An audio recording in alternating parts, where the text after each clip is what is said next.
So I recently bought this Fällkniven S1 Pro.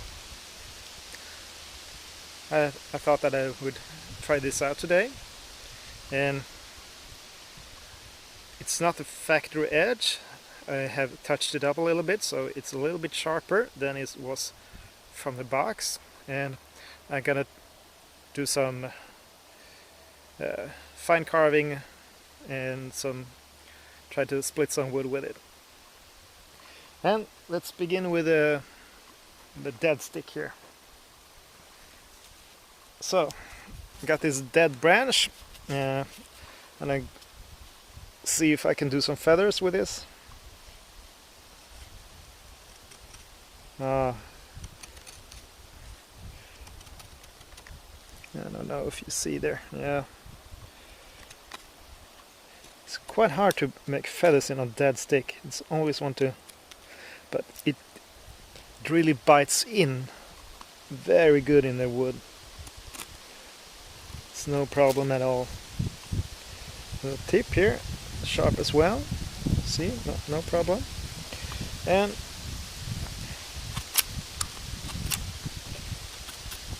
no problem with carving. It's really easy. It's deep push cuts. Oh man, this tree is hard. Well, let's try some fresh wood here. So there you go. Let's see how this goes. Wow, really smooth. It's so much easier with fresh wood, and you can really make fine curls here now. No problem at all. Let's see.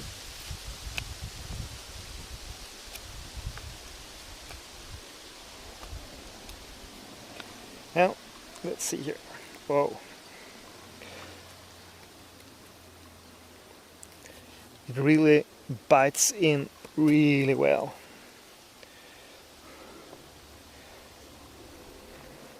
Do that angle maybe.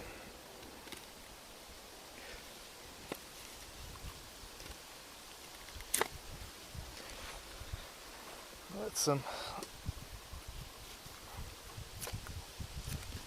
oh, this way you can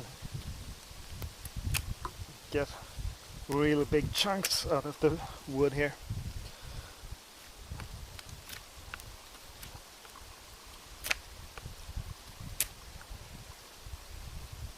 I really like this. It's quite thick. It's 6 millimeters on the spine there. It is as thick as the A1, and it's. I talked to the Fällkniven, and they said in the bending test this knife took 300 kilos. That would be 660 pounds before it broke. Really stout knife, really tough. So, the Fällkniven S1, and now I'm gonna try to split some wood, and I'll begin with this piece, an aspen, about 3-inch thick. It's not that big. I don't go any bigger when I'm out camping, so this is what I'm gonna try with.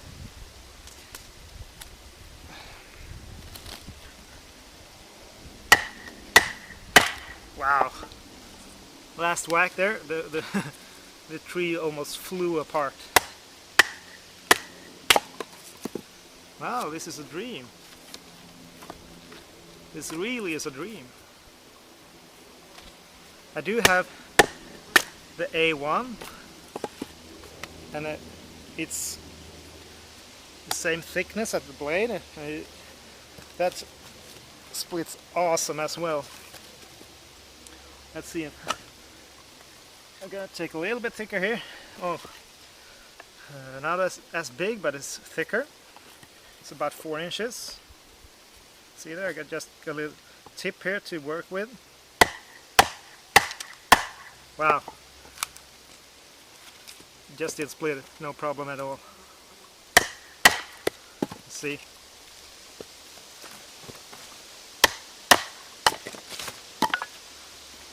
What a great knife, really great knife. Okay, I wasn't sure how good it would go, so I got a bigger piece here. Oh, let's see here. It can fit on the screen. Oh, other way. Okay, there you go. Sorry about this. There you go. Now. Oh, I can't go that, so I have to begin with a side here. About there.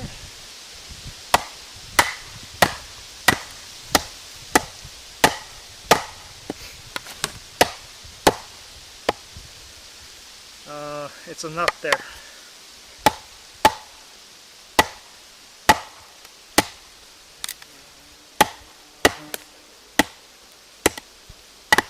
Okay, I gotta stop there. The knife will probably make it, but I'm not gonna try that because in the real life I wouldn't take a piece like this to baton with this knife.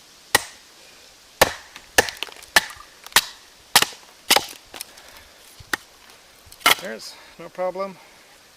Take a little bit here. Have to work a little bit down here, but it does the job. You know, if I had the Cold Steel Trainmaster, this wouldn't be a problem. I don't really think that the S1 would be, sorry, the A1 would be a problem as well because it's a little bit longer. But this knife, I think it's a little bit too short to go for a big piece like this.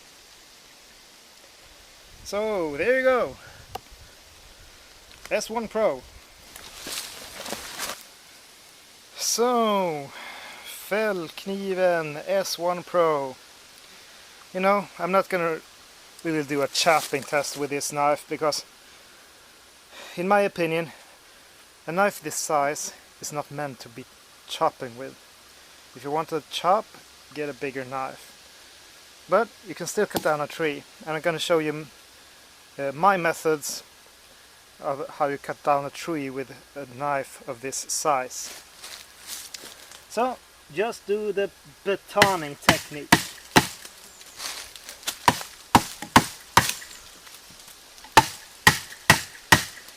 It's really quite effective.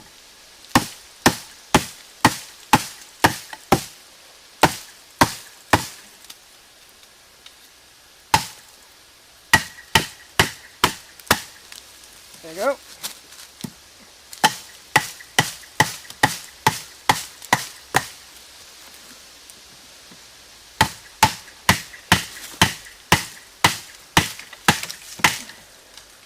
And the tree is off. Why I like to do this technique with a knife this size, because it's to be careful with the edge. The edge does damage a lot more when you chop with it than when you baton with it. So it's easier to not get to the knife to chip out or something. So a knife this size, in my opinion, this is how you cut down a tree. And with a knife of this size, you can't cut down a big tree anyway. So that's my opinion. How you use, sorry about that. It's up to you how you use your knife, but this is the way I do it. So what did I find out after today's testing? Well, the knife S1 Pro does really perform as I thought it would do. thick spine, it splits the wood well, batongs well, and edge holding great, but I can still feel, I don't get that really smooth feeling, but just a little bit of stropping, and I can put that edge back really quick. So just did some fine carving, performed excellent.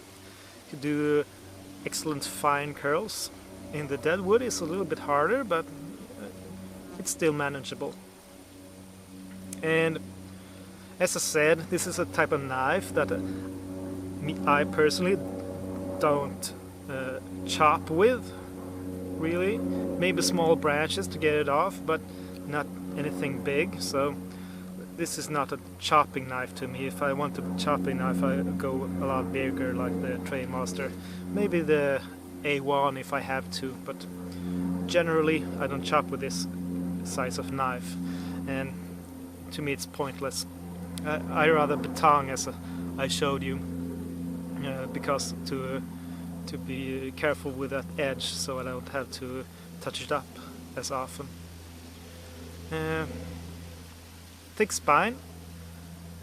It's got the same thickness as the A1, and I compared the S1 Pro with the A1 off the camera, and when it comes to batong, it is similar. It's not a big difference, and it's probably because of the thickness of the spine. That it makes not a big difference. And some small details just to talk about. I like that they have the finger guard here in a stainless steel, because when I batoned I missed and hit the finger guard there, and this is a lot better than the S1 or A1, because it holds up. It can take some beating without it will be damaged. That's a good thing. I like it. And pommel, some say, oh, you can make it to crush and stuff. Yeah, you could actually, but in case if you need to, I rather pick up a stone, you know. To me that feels more like a better tool to crush things with. But anyways, if you like to crush things, nuts or stuff like that with a pommel there, it will do probably an excellent job. Or crush some stuff like leaves or something, I don't know. It will do. And some say that you can use the lanyard hold as for the spindle when you bow drill a fire. I wouldn't recommend that. I saw a YouTube video that they had done it with the S1, and the handle did melt around the lanyard hole, so I wouldn't recommend that. It's not built for that at all. The handle, nice grip. Thermorun, I think that they used Kraton on the S1. At least it's what they say on the A1. You can feel the difference between the Kraton handle and the Thermorun. The Thermorun is much more firmer, and it feels a little bit more aggressive in the checkering here. So I think you got a better grip around this, around the Thermorun. It feels like it anyway. Well, time will tell. And what else do I got? The sheath. This point why I didn't show you the sheath before. You probably noticed that I have a rubber band, but it's not really a rubber band. It's self-vulcanizing tape.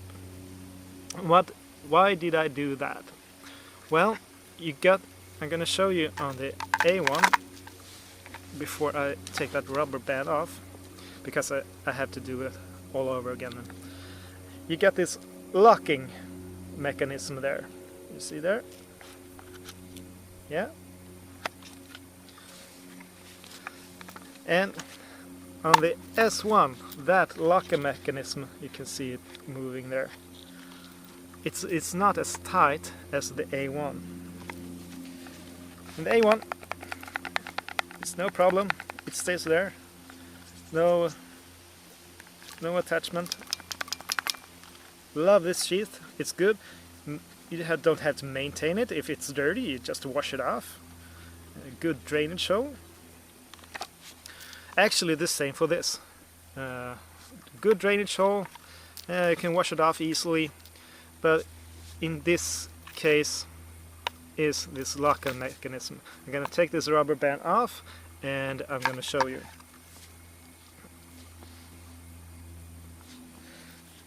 And I gotta... Where did I put that? No, my other pocket. I have to show you this as well. This is a small folding knife from Fällkniven. This is the Fällkniven U4.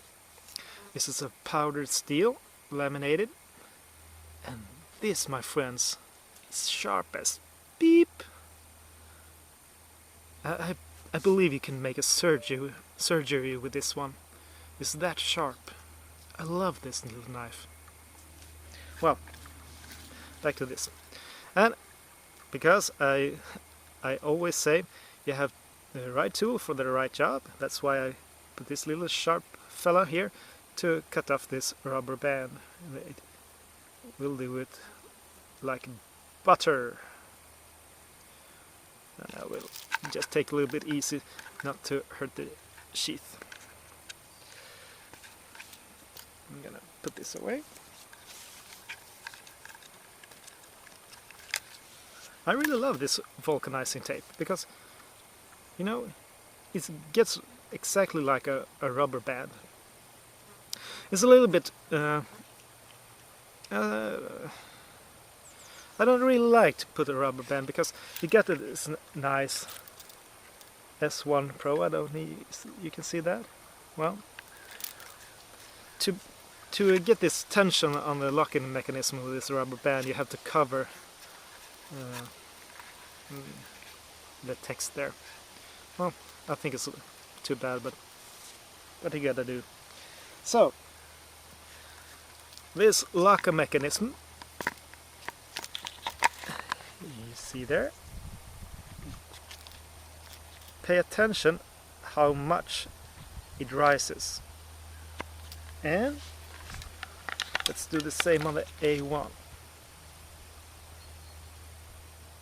On the A1, the locker mechanisms go up a lot further. And what does that do? You see? There's almost no tension on the knife. That's the thing I really don't like about this sheath. I don't know if the sheath is designed wrong or because they took off a little too much on the finger guard when they made this knife. If the finger guard was about 1.5 millimeters longer here, this would fit or lock up a lot better there. But I talked to the Fällkniven about this, and what they said, well, the thing is with this lock is not to make it pop out when you're on campsite and you don't need have to lock the locking strap here. And if I do like this, well, it works as they want it to work. So a little bit too bad. So for tactical use, to mount this upside down, no, don't do it. Too bad. And I'm gonna show you how I put the vulcanizing tape back on later. So Otherwise, I like the sheath. Some complain that the locking strap here covers the lanyard hole. I don't really like using lanyards. Only on bigger knife when I chop. And otherwise, I think it's a good sheath. There are many that says that the sheath is crap, especially on the S1 and A1, on the reviews that I have seen. But really, they don't understand the thoughts behind the sheath.